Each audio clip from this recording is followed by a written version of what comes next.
Hey guys, this is Mitch. I draw Blood Force. You probably knew that. If you didn't, this video might be a bit of a surprise to you. But this is, of course, Blood Force Issue 3, Page 1. We're doing the whole page commentary thing over again. We've done it before. We will do it endlessly. But before we get into it, just if you enjoy the channel, if you want to maybe support me as an artist, or maybe just you want to get access to the Blood Force pages, if you open up the links in the description, one will take you to my Patreon, and that's where all that stuff is available to you. Also, if you want to get some Blood Force artwork of your own, all you have to do is go over to my Instagram. Commissions are now open. So let's get to Blood Force Issue 3, Page 1. And shit, we're already on the inks, eh? Yeah, I was not having it with the pencils on this one, I think. I find I'm having it less and less. Where I bother doing extensive pencil, it doesn't happen anymore. I don't know. It just feels, it's getting to the point where it feels like a bit of a waste of time. And then I get to the ink stage, and it's like, oh, that's where that time would have been useful. Oh, right, planning. Oh. Planning doesn't work for me, unfortunately. So it'll just always be a little bit of a mess, at least for now. But so this, yeah, like I said, this is page 1 of issue 3. So this is kind of officially out of, I don't know, maybe not out of hobby mode, but this is no longer, it feels like this is no longer fucking around, you know? Issue 2 got finished, which, you know, and this is already, like, further than I thought I'd get with this thing. It's way further than I've gotten with a comic, and, you know, since I started trying to do comics, basically.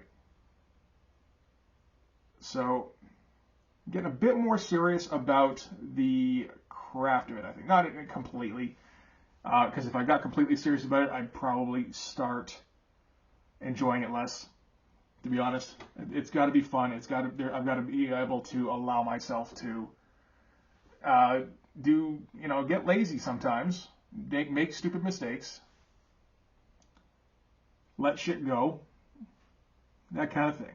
But we can try and get more lines on the page. I think that's all right. We can try and do a bit more rendering. Again, not in pencils. Nobody needs that shit. But that is a pretty good looking clerk to start things off with, I think.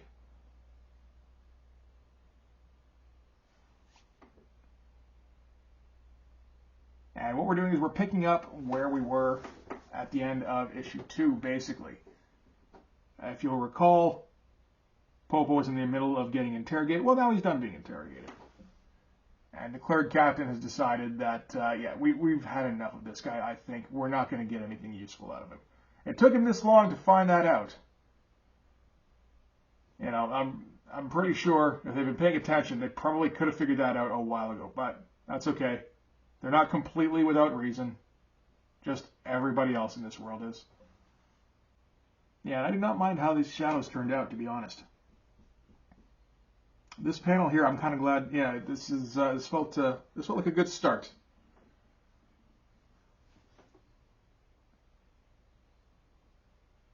And I'm pretty sure the next time we see the clerk captain, he will have a more elaborate costume. This one was done pretty on the fly.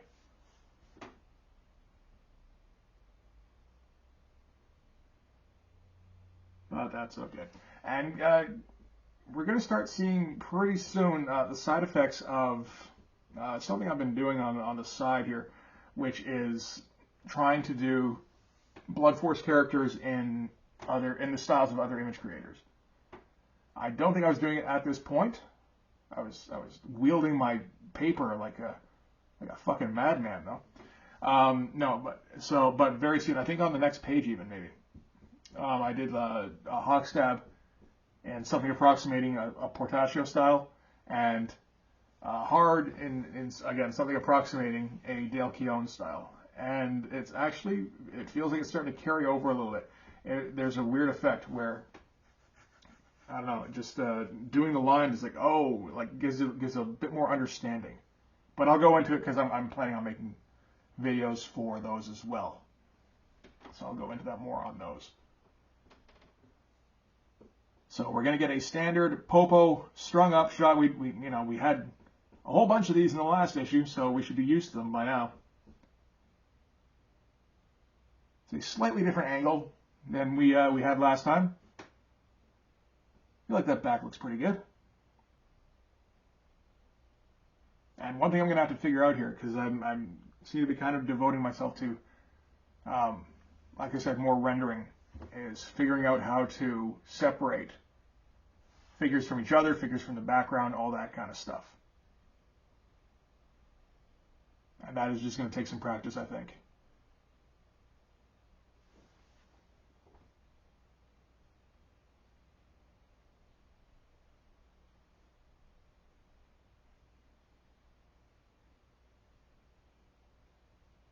And just, like seeing it in colored form. Still haven't done that yet, so we'll see when that's done. What kind of difference? Like, I don't even know how the hell you're gonna color this thing, to be honest. There's so much rendering going on sometimes. Although there was plenty going on in like 1991 too. So if you do like simplistic coloring, it should work out theoretically. And now we're going to do kind of a mirror shot, which would have worked a lot better probably if I'd done a photocopy, but I didn't do that. Because the photocopier I have at home, I don't know, for some reason I can't get it to work anymore. So it's basically just a scanner. So I had to try to approximate the same shot over again. Did okay, but I mean, you can tell it's not the same thing. And I like the shadowing we went for too, because going for a bit of that Dale Keown underlighting, like he's very harshly lit from above, but there's a bit of reflection, like so harshly that there's some reflection on the floor kind of thing. And yeah, render in those pants more ink on the page, always. How about more? Yeah, sure. How about more? Yeah. I think I liked where it was here. Okay, now we can do some hatching.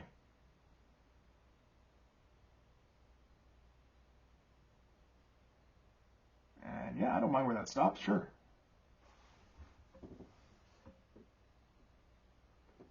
And of course, Popo here, kind of giving the impression like he's pretty much dead. Yeah, that's a fine panel there over on the left. And again, this is the point where it's like, okay, we're not really, committing to highest fidelity, highest kind of quality kind of thing, if we're seeing how much I can get rid of with the black. But I don't know. I think it still looks okay. Again, it doesn't have to look, everything amazing. It'd be nice if it did, but you gotta allow yourself to let it not do that sometimes. I like the strut on this guy on the right here.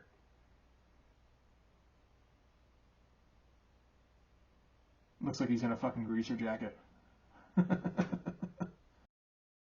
Yeah, snap those fingers. Yep, that looks alright. And the captain with his ridiculous cape that didn't show up in the last issue.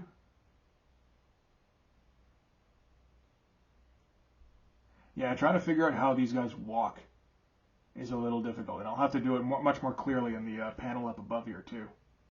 All right, on to the next one. This one, this is another one of those pages I was able to finish the inks on, so pretty much finish the drawing on all in one go. And trying to get it pretty close here, where it's pretty much exactly the same except the eyes open, And I didn't quite get there,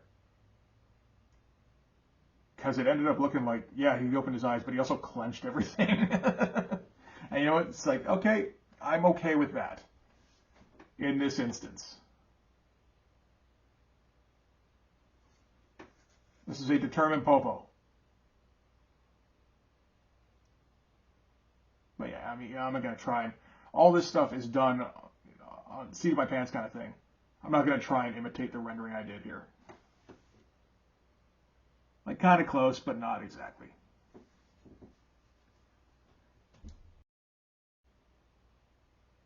This should be a bit fairly close theoretically, but you do what you can. And yeah, it didn't end up looking too bad. I mean, it didn't end up looking bad. It didn't end up looking too different, I suppose I should say. And then trying to get, that's another thing for making these machines very simplistic, so they're easy to reproduce too. Put any detail on that machine there? Did I remember to? Oh, I did too. Good. Okay, so we're calling that panel 4. All right, now I get to do the big establishing shot here.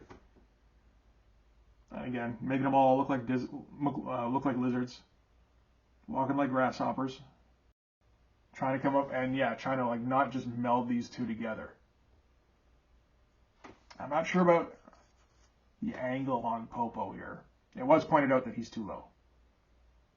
I think I did end up erasing this bit and moving him up a bit. So this is going to be a full body shot of the Clerg here. So that's not going to change. It's pretty much top to bottom on this panel. So might as well just start inking. This musculature doesn't look too bad. And you have a mean kung fu kick. I should remember to try and keep that in case for future fights. Making out the musculature on this little middle part of the leg, whatever it is. There's like the stuff that's representative of the shin. There's the stuff that's representative of the thigh. And then there's like a whole other part in the middle here where the knee would be. And I get to try and make up the muscles on that. It's like, okay, sure. I think I can do that. Or I can just black it out entirely. Yeah, get the other guy in here too. And again, I started him off too close to the Clerg Captain. And then, no, we actually want to like make sure it's clear what's going on here first. Clarity before realism, I would say. Particularly in an establishing shot.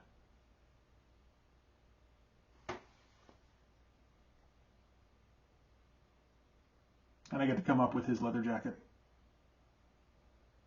There we go. Very nice. And try to come up with a pose that's kind of deferential, but it's like, okay, we're on the move as well.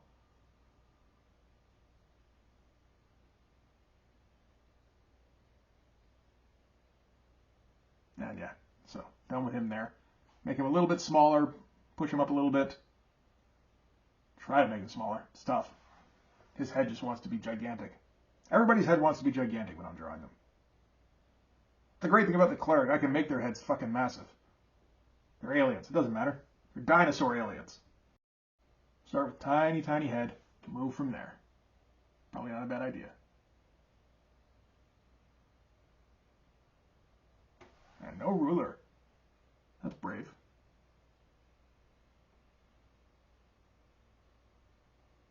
Or, just desperation, like, get me off the page. We're done. Although this is like around, I think, hour 3 or something. And this thing's pretty much like, once I finish this panel, the thing's done. So it's like, man, I can do this. But like, there's still that element that just wants to like half-ass things sometimes. I'm constantly fighting against that instinct. No, not on this one. No. Well, okay, a little bit. But no more. And stuff coming up with tech on those things sometimes. Because I want to just keep going with it. And like fill it up with noodling, but eventually it gets to the point where it's just gray. And you can't do that anymore. So you have to kind of strike a balance. But you can't stop too early, or else it looks like you got lazy and just, gave up. And you get to put in some of that Clerg tech. That's always fun. I feel like I haven't read enough comics with like sci-fi backgrounds to actually put in some decent high-tech hardware. there's always still an element of, I don't know, I got like 8 basic shapes. I feel like I use them in every high-tech background. Is that okay? It might be okay.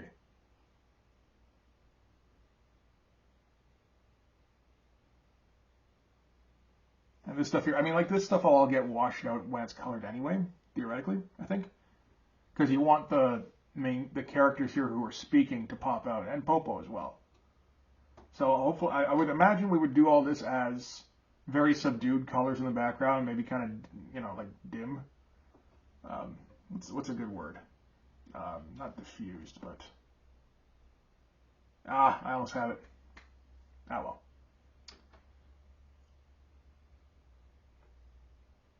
Do some of that patterny kind of stuff here to break it up. And I've had a bit of a problem so far with the first couple of pages and using too much brush on the background. And if you do that, your figures, I think, get a little bit lost. It's better to do thick outlines on the figures in brush, and then use like thin lines on backgrounds, I think. So yeah, just about approaching the end here. I can fill this stuff up. I swear I can. It's not done yet. There we go. And yeah, maybe these look a little bit similar. And it's like, I don't know. I'm like dying right now. I hate drawing this tech stuff. There's so much of it in this book. It's kind of a sci-fi concept. What the fuck was I thinking? And then more lights. Lights are always good. And is that it? I don't know what that is. Why did I write that out? Okay. Maybe, I think just to separate Popo from the background a little bit. But yeah, that is going to do it. So that is page 1 of issue 3 done in the books. Nice to get it out of the way. And we can start moving on. We're done with Popo for like a month or two. Because it'll be like another, 8, I don't even know, 10 pages until we see Popo again, I think. And it'll be very brief. He's actually not in this one very much at all.